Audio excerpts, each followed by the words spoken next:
capitalist and a freedom fighter against mankind's two biggest enemies, the state and central banks. He's the chief editor of the Dollar Vigilante and the host of the largest anarcho-capitalist podcast, Anarchast, which is a great title, I believe. It's appeared on a ton of radio shows, media events, TV shows, and the like as well. So let's turn things over to our speakers, and we will begin with Mark. Hey, thank you very much. So this is the first time I've debated this topic, defending democracy, what democracy is all about, voting, and I've had these arguments before, similar. I guess it's kind of like the anarchy, limited government debate, but in some ways it's different, because I was talking to Walter Block, who's an anarchist, and he's in favor of voting. We were going to have him on this debate, but it was, so I thought that was kind of odd. But Jeff Pugsley is an old friend of mine who passed away several years ago, and he came regularly to Freedom Fest and was very an anarchist. And he wrote a wonderful introduction. I'm sure you've read this book before, Jeff. None of the Above: Why Non-Voters Are America's Political Majority by Cy Leon. And he was friends with Jack Pugsley, and he asked Jack to write an introduction. And here is kind of the main point that Jack kind of summarizes Jeff's perspective, I think, anyway. He says, those who believe in the principle that the individual should be sovereign refuse to condone political action even as a means to an end. They reject all forms of it. They do not campaign for or against candidates. They do not contribute to political parties or political action committees. They do not write letters to congressmen or presidents. They do not register. And finally, they do not vote. They simply refuse to condone the process of majority rule. So I thought that's a pretty good summary, probably representing Jeff's point of view. So there's that book. And of course, B.J. O'Rourke has written a rather humorous book, but a serious title, Don't Vote, It Just Encourages the Bastards. And of course, I would change the title to say, Do Vote, It Discourages the Bastards. So there you have this debate that's ongoing. And there are just a lot of libertarians, including Doug Casey, and I invited Doug to join us, but he's got another session. Maybe he'll join us later on. But he hasn't voted for years. And I don't know, just by show of hands, how many of you have just not voted for years? So you just kind of give up on the political process. So here's my thinking on this. Let me start with quoting from the Declaration of Independence, which anarchists really like. And the reason anarchists like the Declaration of Independence is because it's declaring independence from government. And for many anarchists, it should have just ended with the Declaration of Independence rather than with the Constitution. And yet, if you read the Constitution, there's parts in here that are really quite spectacular. We hold these truths to be self-evident, that all men are created equal, that they're endowed by their Creator with certain unalienable rights, and among these are life, liberty, and the pursuit of money. That is, to secure these rights, governments are instituted among men, deriving their just powers from the consent of the governed. That whenever any form of government becomes destructive of these ends, it is the right of the people to alter or to abolish it, and to institute new government, laying its foundation on such principles, etc., etc. So that is really the crux of the matter. In other words, how is it that when a government becomes destructive to these ends, it is the right of the people to alter or abolish it. So the question is, how do you alter or abolish it? And my main argument is that if you disenfranchise yourself, you are denying the opportunity to alter or abolish it except by leaving the country or engaging in some kind of violent act that doesn't involve voting. I think it is just fantastic that we have the opportunity to vote the bastards out without resorting to violence, which they had to do in the American Revolution. And if you want to die for your country, then fine, don't vote. Because if enough of you decide not to vote, that's what's going to happen. At some point, you're going to be so fed up that you are going to engage in some kind of violation of the law, and you're going to end up in prison, or you're going to end up shot or dead or what have you. So that's the concern that I have. And so there's this saying that I don't know how many of you remember Larry McDonald. He was the congressman from Louisiana that was pretty much a libertarian in many ways. I don't know if you remember Larry. But back in the 70s, he's actually he was on the airplane in the 007 flight that went to Korea and was shot down, and he was killed. But he used to say that there are 4 ways to change the world. And the first one is the soapbox. To stand up on a soapbox and deliver and persuade people to do the right thing. And libertarians, we'd all agree with that. That's a great idea, to get up on the soapbox. That's what Freedom Fest is all about, the soapbox.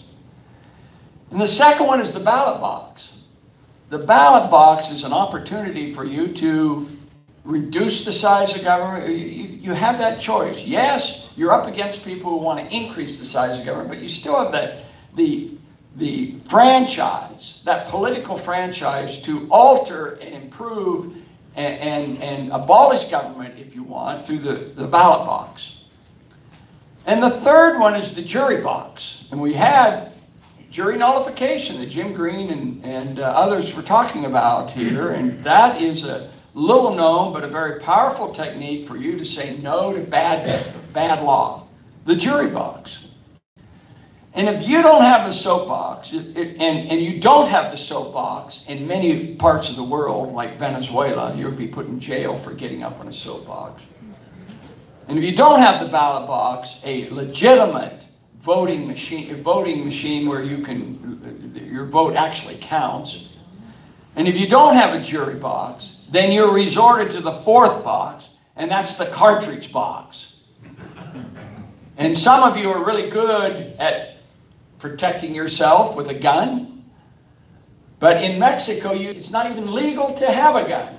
Probably because of some dictator who was voted in has decided to make that decision. Well, no one cares about the laws there, which is awesome. Yeah, I know. People who drive and have accidents. I know what you mean there. Get stopped and robbed. Anarchy's a little wild. So, of course, there is the fifth box that the welfare state has established. It's not one of them that's on my list. And that, of course, is the lunch box. The so-called safety net, the lunch box. That's been added. So, there are lots of good examples of good government that has been achieved through voting. And I like Prop 13, I think is an excellent example where the people were fed up with high real estate taxes and they voted for Prop 13 in California. Many people, voted for Donald Trump. He was not my choice, but the people had an opportunity to turn out the government. I mean, I can't tell you how often I've heard at this conference, oh, thank God, Donald Trump's not the best, but at least he's a lot better than Hillary. And that came through a voting process. One wonders if we didn't have the the voting franchise, what would happen? By the way, there is the old story about a polling group that went out and asked the question to a large number of people: are you in favor of women's suffrage? And 90% said, oh my gosh, suffrage, that sounds really terrible. No, I'm really kidding. So we are dealing with ignorance, right? This is one of the big issues that I'm sure Jeff will make, is we're dealing with so much ignorance that too often you're voting, people are voting in for more power, bigger government, more welfare. In the last election, there were something like 15 or 20 referendums in individual states about raising the minimum wage. Now, anybody who's taken a course in sound economics, from me or anyone else who teaches economics, I mean, economists are pretty universal that minimum wage laws are bad. And I was saying this to an economist who has the Guinness Book of World Records of having taught more students in economics than any other student worldwide. He's up to 60,000 students. And I asked him one time, I said, don't you get a little discouraged when you see these things where they have this referendum in 20 states and they all vote for an increase in minimum wage after you've been preaching for years on the soapbox, this is really bad economics, and you show the graphs and demonstrate why it causes unemployment and stuff. And he says, yeah, as a matter of fact, it is discouraging. And I think people get discouraged about voting too, and that's why you don't vote. So, but let me end on one other key factor here. And that is a low voting turnout is a good sign. And you know why it's a good sign? It's because people are satisfied, more or less, with the way things are going. It's only when you're fed up do you see a tremendous increase in the number of people voting. And it goes up to 70 or 80 or 90%. If you can, I mean, I'm a firm believer in the franchise, the voting franchise, but it must not ever be mandatory. I'm certainly against mandatory voting, which is required. Some states require you by law, you must vote. And I think that is a big mistake. So I think voting is good. I have voted by absentee ballot because I travel a lot like Jeff does. But I'm a firm believer that we must maintain this important political right. And if we don't, we're looking for something that could be much worse. Thank you.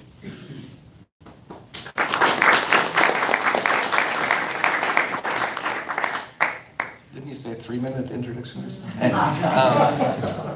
12 minutes. 7 minutes. Was I on time? 12 minutes. Whatever, I'm not a stickler. I went 12 minutes? It just seemed longer than I thought. I just want to ask one question just before I get started. And do you fully believe in everything that you're saying? Because I know you will play devil's advocate sometimes.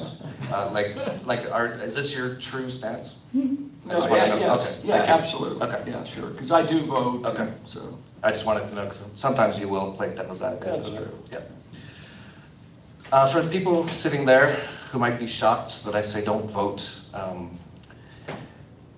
what I believe isn't necessarily what you think I believe.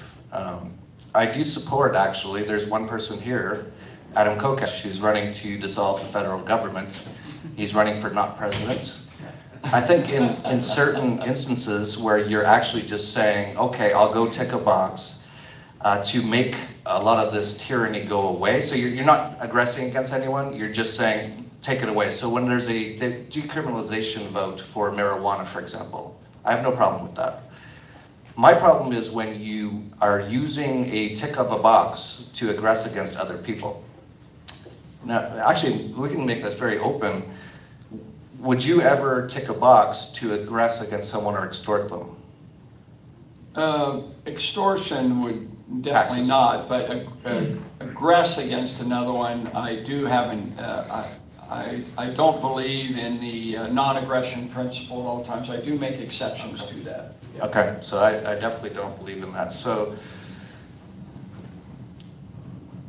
when it comes to voting, let's talk about, I'm not going to put up a bunch of stats here.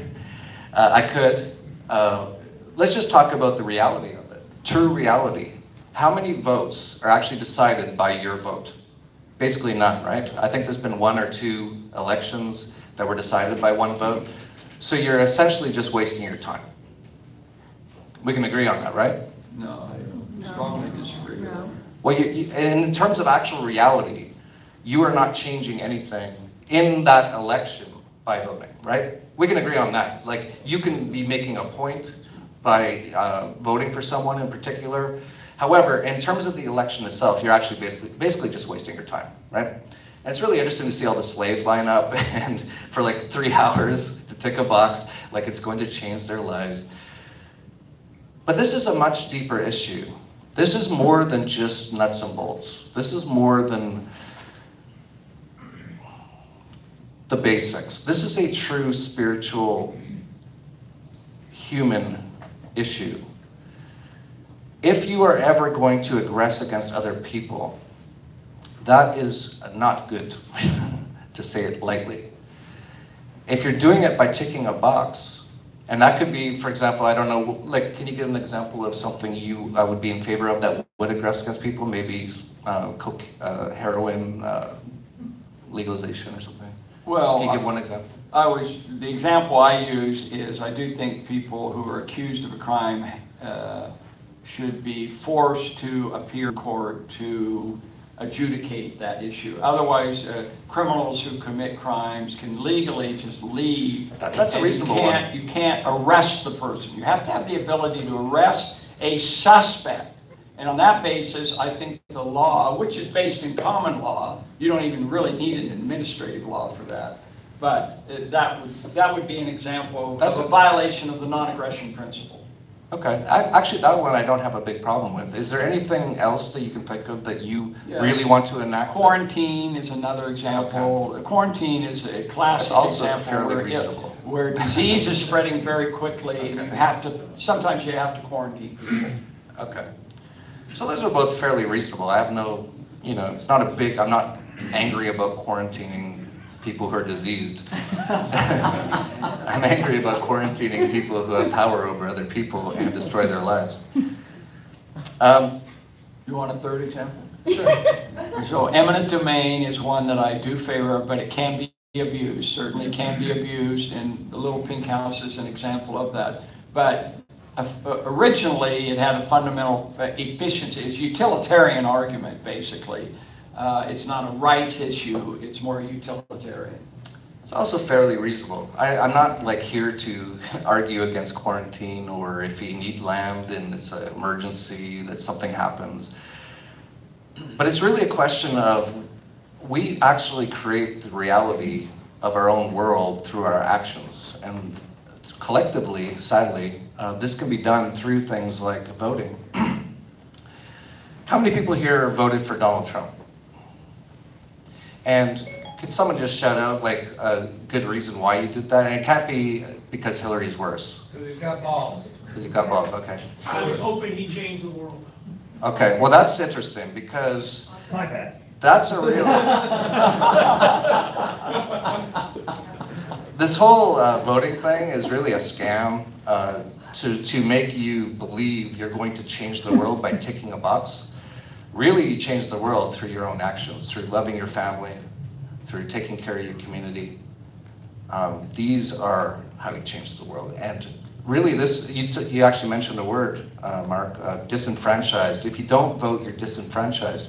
I think you're disenfranchised by voting because what you're doing is you're, to some extent at least, giving away your own power to something else that they are never going to make the world the way you want it to be. There's only one person who can do that. That's you.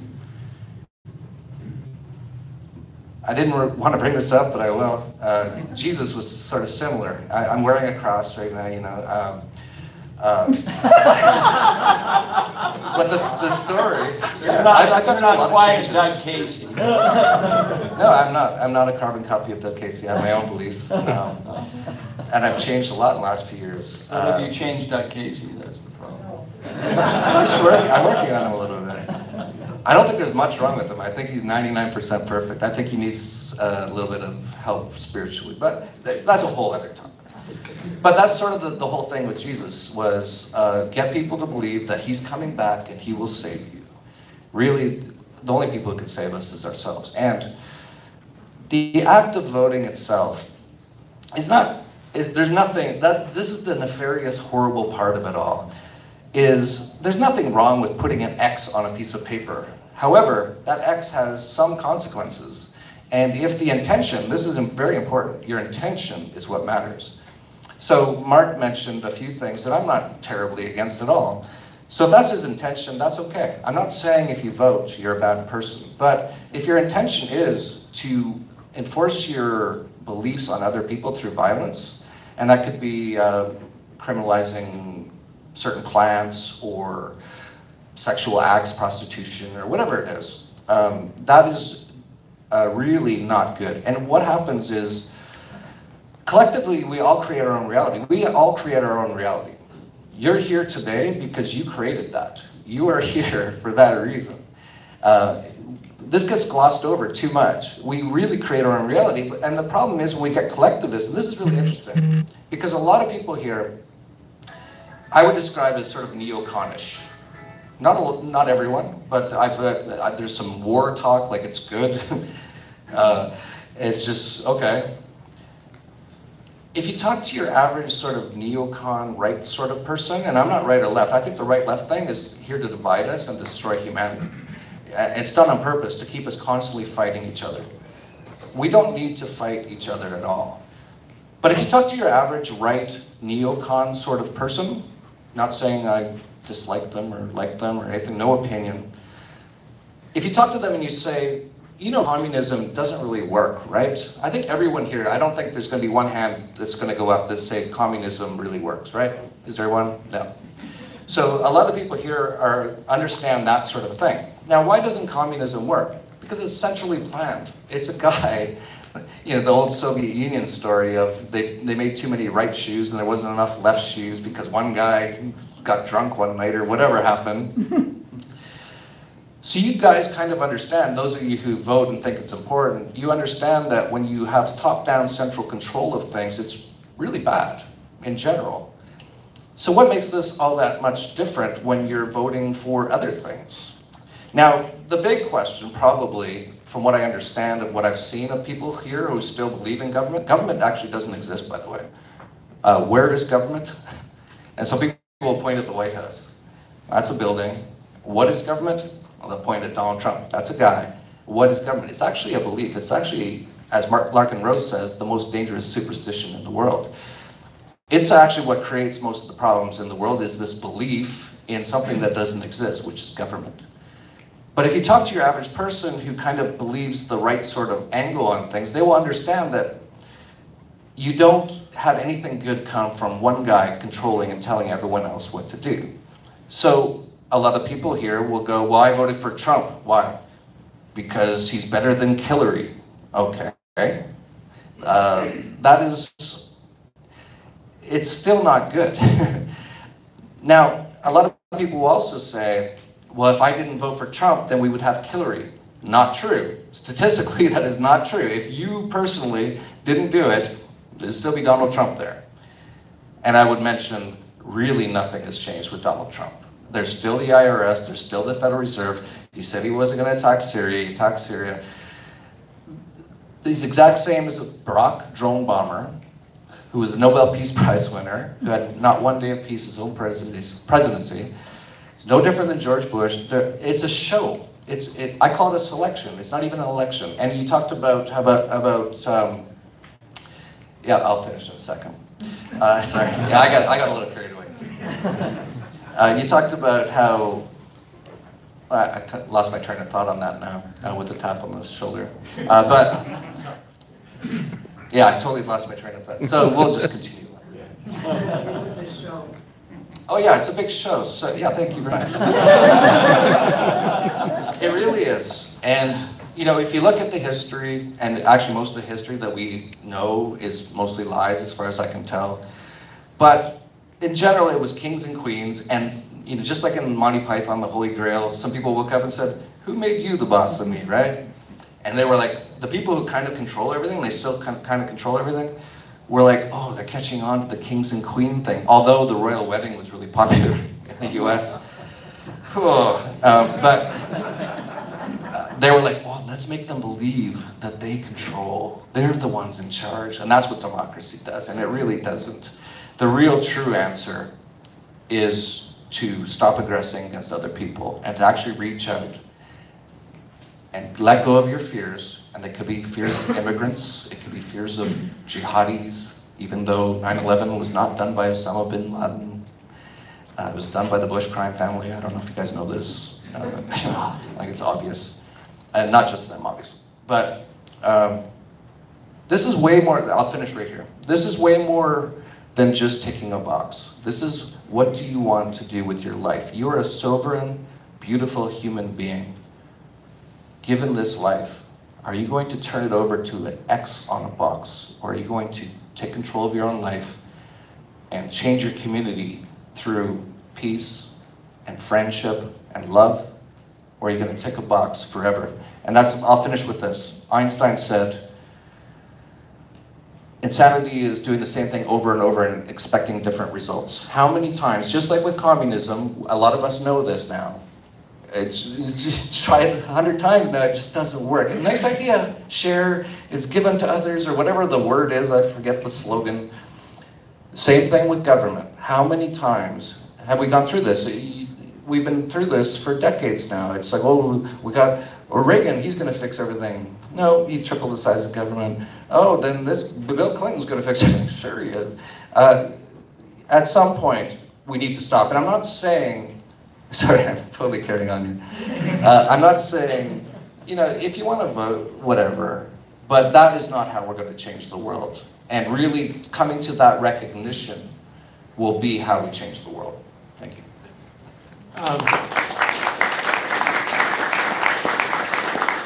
I think we'll have a few minutes for reply from each speaker, and then we'll open things up to questions from the audience. So Mark, you want to reply? So I just want to respond to a couple of things which I think Jeff is in error. First of all, your vote does matter, and it's all about momentum. It's about momentum. Now, I've actually taken time to go around the neighborhood, knock on doors, and convince people.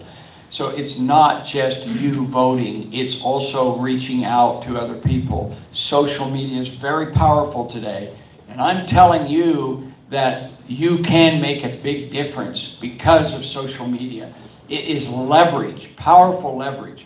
And the reason Donald Trump won is because, and Wayne Root said this to me the other day, he said, I went to the rallies of other candidates, and Jeb Bush had 50 people in the room.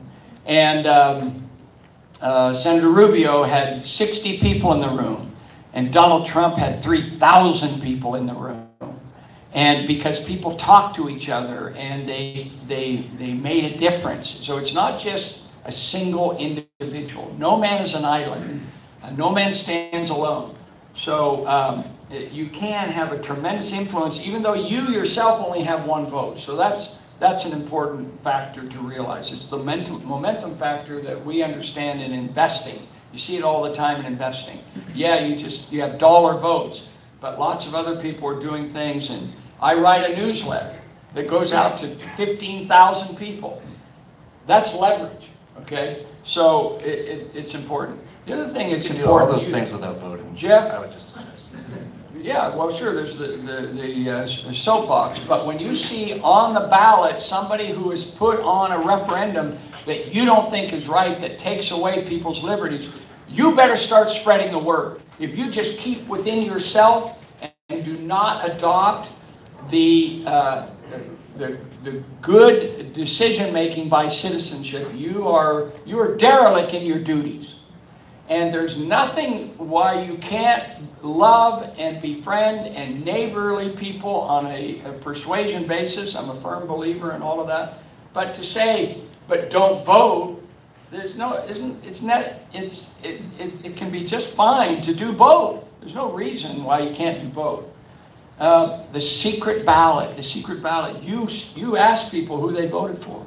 Well, let me tell you something. Donald Trump won because of the secret ballot. He would not have won without the secret ballot. You must have the secret ballot as part of this franchise. When you have open ballots, people do not vote what they really believe. Voting is a scam? You bet it's a scam in Venezuela and in Russia and places like that. All right, Chicago. And we all create our own reality. that sounds really crazy to me, because that reminds me of the people who say, you know, life is really only a dream. It's a dream until you get punched in the face. Then you realize life is not a dream. So that's just crazy. Anyway, government doesn't really exist. I don't know where you come up with these things. There is a difference between dictatorships and kings and queens and elected officials, because you can throw the bastards out, but to get rid of a king, to depose a king, you gotta go to beheadings or whatever, and that's a very. It's not something I want to do, and Jeff is not a violent person. It's not something he would want to do as well. So my final point is this, that if you don't vote, and word keeps spreading, and Jeff writes this kind of a book, which is out of print by now, for good reason. D.J. O'Rourke's book, out of print for good reason. You just need to know that if libertarians universally decide not to vote, and by the way, the libertarians are great what they're trying to do in New Hampshire. You all know about that, the Free State Project.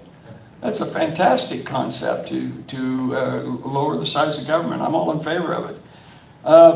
Render, you know, you said Jesus. Well, Jesus said, render unto Caesar the things which are Caesar. That's what we're talking about. Politics is all about Caesar and officials and voting and stuff like that.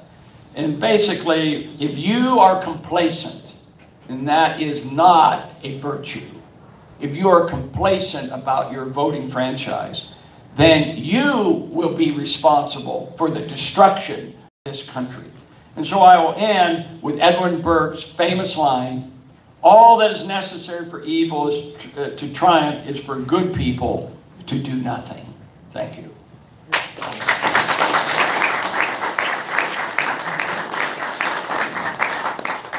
I agree with 90% of what you just said. The only pointless part is voting. It's just, it's pointless. It is. Were you listening? What about going around knocking on doors and getting people involved? That's meaningless? No. That's pointless? That's what I said. I agree with 90%. The part where you pick a box is pointless. It's just like elections don't get decided by one person anyway. What's next? Yeah. What do you mean? I think that's ridiculous. So What's let's ridiculous? move on. Who's even talking? I can't even... Pardon? No, It's like a voice. Look, if you want to say Oh, something, wait you a have to minute. come to the microphone, okay? Yeah, To let's the microphone. Let him for Because another we're minute or recording. two, and then we'll take questions. What's ridiculous? Well, let's... No, he has to come to the microphone if we want to do this, and let the moderator decide how to run things here. I think fundamentally this comes down to a consciousness level. There is massive changes going on in the world. This old archaic system of control and power is going to go away whether you like it or not. So when you say I'm ridiculous, or even Marx says my thought on you create your own reality is crazy, that's because you don't have this conscious level. And I'm not saying I'm better than you or anything. I am on a different conscious level where I can see this. I can also see that you interact with the world. Everything you do does actually matter. I agree with Mark on so many things.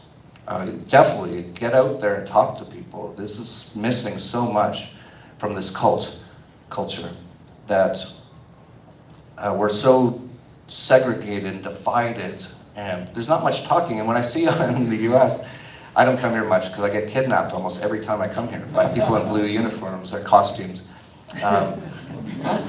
Actually, Can you tell us more about that? it's a police state. My Mexican wife didn't come here because, first of all, she said, I'm not asking anyone for permission. And I was like, that's why I married you. I love you. She also said, I don't want to go there. I see all this stuff on the internet. It's crazy, all the stuff going on. Anyway, that's a whole different side story. But you really do, this is one message that I think is important, is we do really affect the world. And that's what Mark was kind of saying, was definitely affect the world. Get out there and talk. And, you know, if you see something that's wrong, tell your neighbors. We have way more power than most people believe. You really can change the world. One person.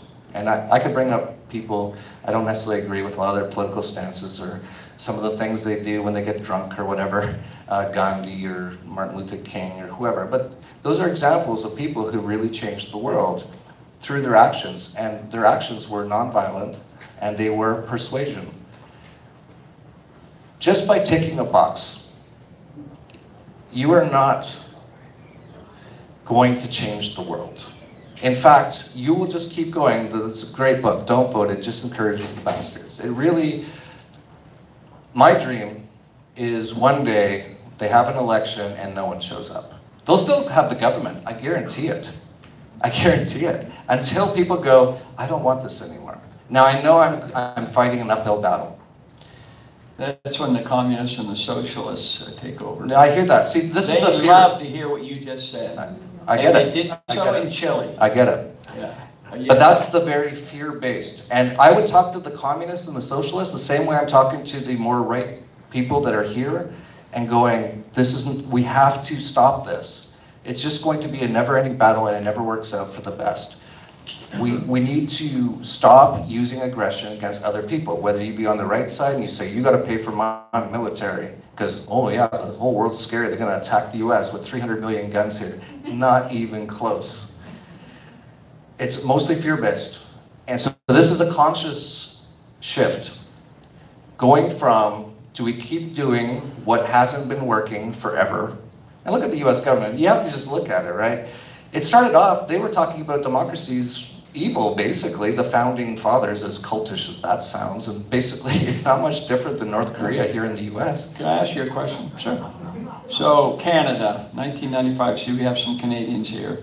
Let me tell you, it wasn't necessarily a vote, but the Liberal Party of Canada decided enough is enough and we're not going to run these deficits anymore. We're going to start a supply side, tax cuts and so on. Canada turned around as a country. If you look at the Economic Freedom Index, Canada went from like 34th up to like they're in the top 10. And that was through the political process. So don't say that it's always, that nothing ever changes, because maybe things don't change from your perspective, but in other countries, they do make a change. And Chavez, for example, in Venezuela, he took over the voting process while the freedom fighters down there didn't do their work. And look what the result is. So things do change for good and for bad. Sure. Yeah. Sure.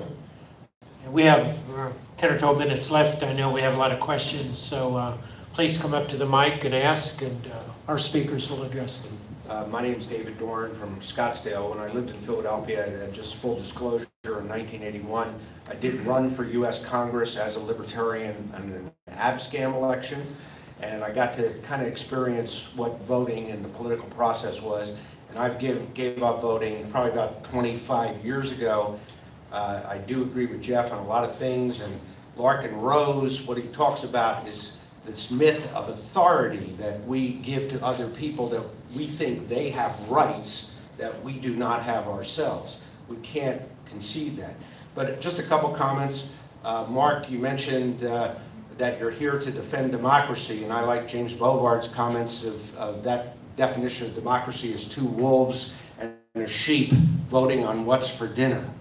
To me, that defines democracy. And I also go to Marshall Fritz, who used to be here many years ago, a friend of mine, who said, does wrong become right if the majority approve? I don't believe so. But I gave up voting. You guys have never heard of the Bill of Rights, but that keeps that from happening, okay? Well, how has all this voting really worked out over the years? It's worked out really pretty good in this country. You still have the freedom and the right to get up and say what you want to say. That's We try to true. say that in Venezuela or in China, right, Lee? Yes. But what I wanted to ask you, okay, I've heard this before as a non-voter, that I do not have the right to complain, okay, because I'm not participating in the game. What I would say is that the people who vote don't have a right, do not have a right to complain, because the ones who lose the election where their guy loses, when they complain, they're just sore losers. So we who don't vote We are the ones who have the right to complain, okay? We're just not participating. We're not consenting to be the victim of that game that's out there. So as a non-voter, we're taking a moral position, and I took a long time to come to that conclusion. Again, I voted for years, but then gave it up. Right, but you're not a Jeffersonian, you don't buy into the consent of the governed concept, and as a result, because we have the voting process, you are a victim, total victim of whatever the voting process is. To me, face the government, facts. well, the facts for me is that government is relevant. What happened is you gave up. You gave up. Government. We have a lot of other questions. A lot of people didn't give up I and think he change the rose world up. like Martin Luther He King. rose up. All right, ma'am. Hi, my name is Li Skuland.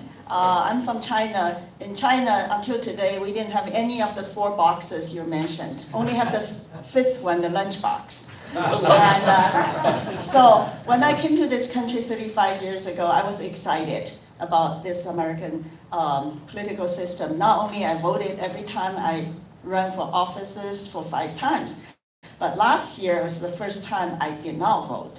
And mainly, a lot of reasons was like Jeff expressed. I want to tell you a short story, and I want both of you comment on it. I was in Afghanistan in March, and I asked them, do you like your president? They said, oh, that's not our president, it's American's president. Okay, so then in April, I went back to Afghanistan again, and a couple of people excitedly came to me saying, oh, last time your speech empowered us. I'm going to run for MP. And I said, oh, really? I said, what will make you win your election? They said, oh, if we get the 2,000 votes. I said, 2,000 votes? They said, yeah. I said, what's the participation of the people vote? Maybe 19%. And so what I learned from it is the people who didn't vote because they didn't care, they don't rely on what the government, central government do in their village life. And their life is not determined by this president or whatever. So that's why they don't vote. So that made me think, I think that we should all have this attitude. Government, whoever is the president, is not going to change my life. I want to comment on this.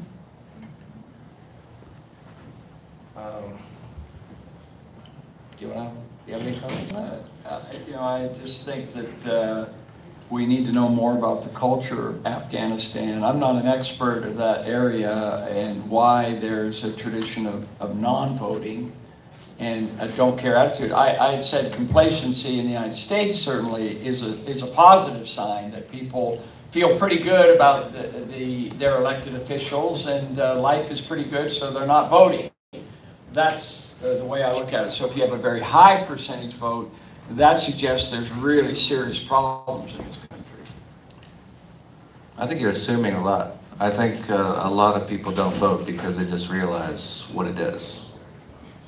But we can argue about what people think. Hi, I'm Robert Nish, just an innocent bystander. Not anymore.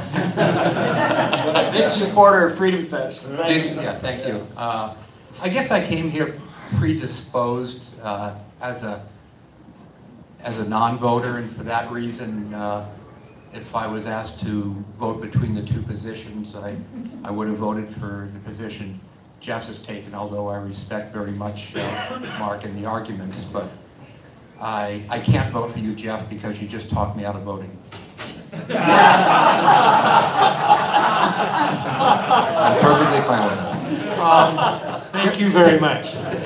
There's a saying that says, if voting could change anything, they'd make it illegal. And that leads me to my question for both you gentlemen. It seems to be no matter what the ideology is of candidates, it doesn't matter. I see people come into office, I see voters vote for propositions, and somewhere down the line, the entrenched deep state, judiciary, or the lobbyists, or whatever, or the globalists, whatever you want to call it, seem to find a way to negate the changes, no matter what the ideology. So Well, California is a good example. With Prop 13, look at all the ways they've tried to work around it. Exactly. Yeah. So, that's discouraged me from voting. So, can you gentlemen comment on, is it hopeless now? Is the deep state so entrenched that this debate doesn't matter anymore? I think when people realize what I'm talking about, the whole thing just becomes it just falls apart. It's an illusion. You made a great point, and there was actually a study that just came out by someone that showed that no matter what people wanted when they voted, they still got the exact same thing that was actually the elites wanted. So it actually, even just from a technical level, it doesn't really run for you. Like, what really would be a government that runs for you, really, right? They'd stop extorting you, so then they'd have no tax revenue. Then they'd have no money to do anything. That's it. That'd be the government that runs for you. Now, I don't know, like some of you might believe in that you're under attack by some other countries or something, which is hilarious because the US military spends more than every other country on earth in military, and is actually the biggest terrorist organization in the world by far. It just goes without saying, kills millions of people. But if you really want that, that's fine, you go ahead and do that. But we need to, really, what I want to say, and I'm just going to finish with this, is getting over the fight of, we need to fight these people. We will never, as humanity, get anywhere good with fighting. We need to discuss, get involved in, like I said, 90% of what Mark said, go talk to your neighbors, go, if you see something bad, try to make a change somehow. But it's just not through the voting box. That's just proven. It's just not a big thing. There's no big change. Even with Trump, a lot of people said, oh, it's changed so much. The Federal Reserve is still there. The IRS is still there. The prison industrial complex is still there. There's really no change whatsoever. It's an illusion of change. The real change comes from us. And getting over this fear, this is what they really drive home, is the fear. We're going to get attacked by someone. The enemy is right here. The enemy is the US government. They are the ones stealing all your money all the time. They are the ones putting you in cages all the time. It's really getting over the fear. And I want to just extend a hand out to anyone. If you got some fear, come talk to me. Let's talk this out. Because really, anything fear-based is not going to work out. We've seen that over and over and over again. And you can just call it voting, you call it whatever you want. That's an actual creating reality, which you said was crazy, but you're right. You're creating your reality by putting an X there. You actually are. And we just need to get over the fight and just find other ways to get along. And my answer is we have this ballot box as one of many tools of persuasion, and we never should give up. Let's have two more quick questions. I think that's probably all concisely from Gary. Right, I'll try to be quick. On a philosophical level, I truly understand what Jeff's saying, and I truly understand that the fears, we have to dominate them, we have to control it, but you're talking on a personal philosophical level, and we live in a reality, and the reality is we live in a republic, not a democracy. We elect our officials through a democratic process, and the wolf and the sheep saying that the gentleman was referring to her, that the whole thing is what's the difference between democracy and liberty? And the democracy is two wolves and a sheep debating on what's for dinner, and liberty is the sheep, well-armed sheep, contesting the results. But yes, and that's what we have here. And as far as the vote goes, my father was a World War II vet, and he told us that we have to fight for our liberties with every breath, with our actions, and with our words. And whenever we were around the table and we argued something, the first thing out of his mouth was, did you vote?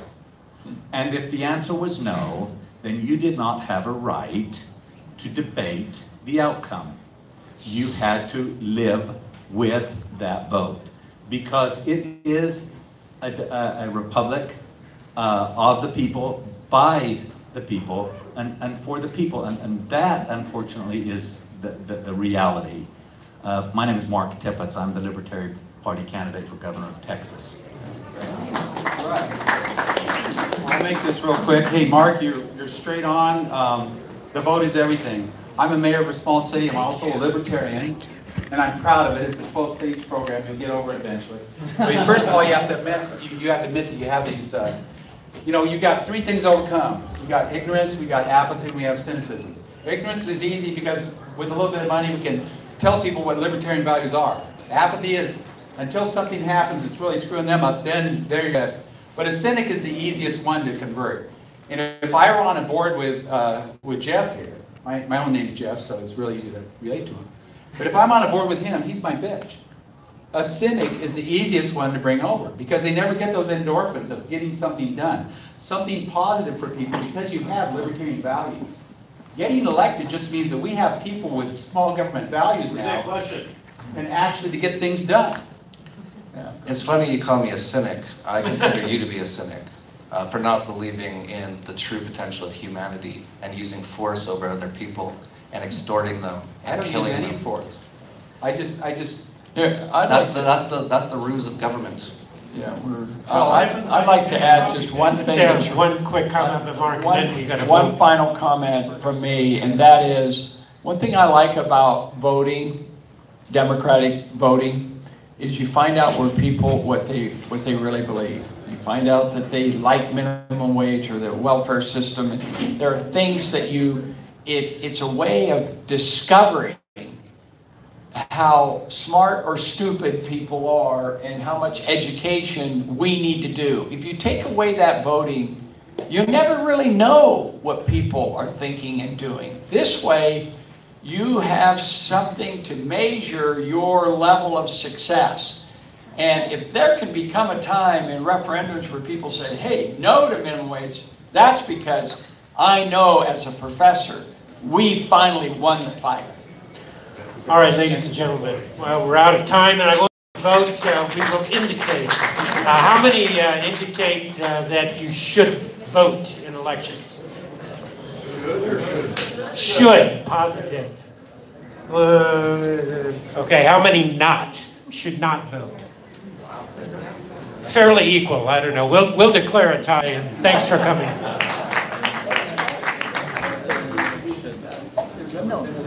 Oh, sorry.